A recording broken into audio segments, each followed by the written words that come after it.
اعوذ باللہ من الشیطان الرجیم، بسم اللہ الرحمن الرحیم۔ السلام علیکم۔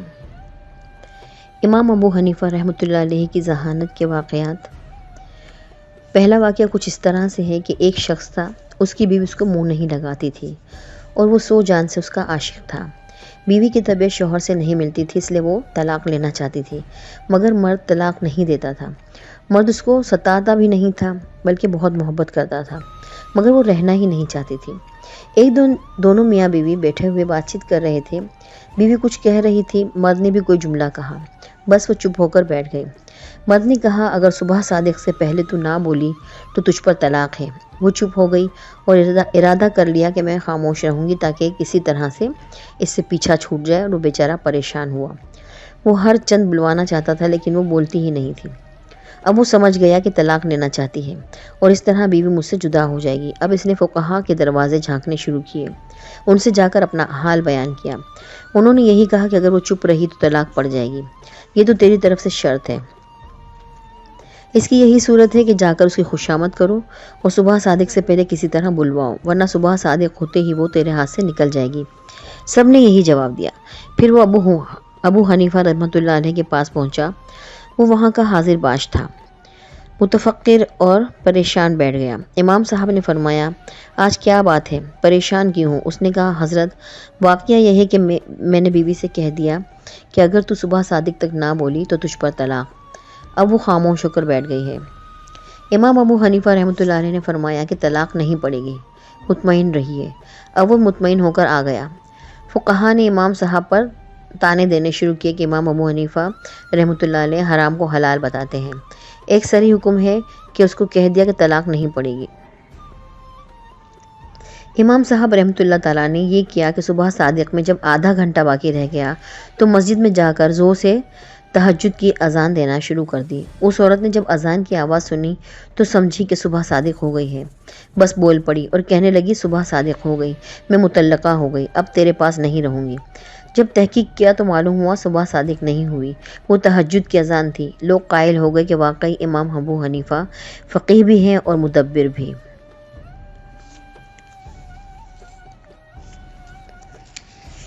دوسرا واقعہ۔ ایک مرتبہ ایک گھر میں چوری ہوئی اور چور اسی محلے کے تھے۔ چوروں نے گھر والے کو پکڑا اور زبردستی حلف لیا کہ اگر تو نے کسی کو ہمارا پتہ بتایا تو تیری بیوی پر طلاق۔ اس بیچارے نے مجبوراً طلاق کا حلف لیا۔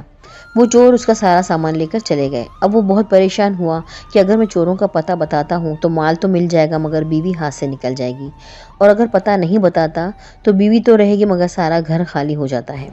تو مال اور بیوی دونوں میں تغابن پڑ گیا، یا تو مال رکھے یا بیوی، اور کسی سے کہہ بھی نہیں سکتا تھا کیونکہ وہ عہد کر چکا تھا۔ پھر امام صاحب رحمۃ اللہ علیہ کی مجلس میں حاضر ہوا اور وہ بہت غمگین، اداس اور پریشان تھا۔ امام صاحب رحمۃ اللہ علیہ نے فرمایا کہ آج تم بہت اداس ہو، کیا بات ہے؟ اس نے کہا، حضرت میں کہہ بھی نہیں سکتا۔ فرمایا، کچھ تو کہو۔ اس نے کہا کہ حضرت اگر ہم نے کہا تو نہ جانے کیا ہو جائے گا۔ پھر فرمایا کہ اجمالاً کہو۔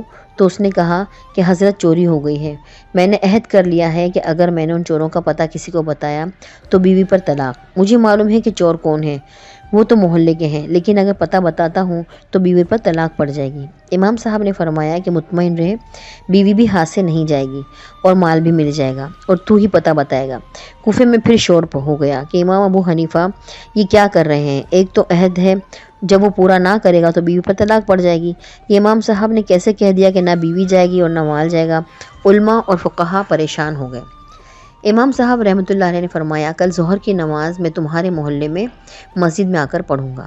چنانچہ امام صاحب تشریف لے گئے، وہاں نماز پڑھی اور اس کے بعد اعلان کر دیا کہ مسجد کے دروازے بند کر دیے جائیں، کوئی باہر نہ جائے۔ اس میں چور بھی تھے۔ اس مسجد کا ایک دروازہ کھول دیا، ایک طرف خود بیٹھ گئے اور ایک طرف اس کو بٹھا دیا، اور فرمایا کہ ایک ایک آدمی نکلے گا، جو چور نہ ہو اس کے متعلق کہتے جانا یہ چور نہیں ہے، اور جب چور نکلنے لگے تو چپ ہو کر بیٹھ جانا۔ چنانچہ جو چور نہیں ہوتے تھے ان کے متعلق کہتا جاتا تھا کہ یہ بھی چور نہیں ہے اور یہ بھی چور نہیں ہے، اور جب چور نکلنے لگتا تو خاموش ہو کر بیٹھ جاتا۔ اس طرح اس نے بتایا نہیں مگر بغیر بتلائے بھی سارے چور پکڑے گئے کہ یہ سب چور ہیں۔ چنانچہ چور بھی پکڑے گئے، مال بھی مل گیا اور بیوی بھی ہاتھ سے نہیں گئی۔ یہ تدبیر کی بات تھی۔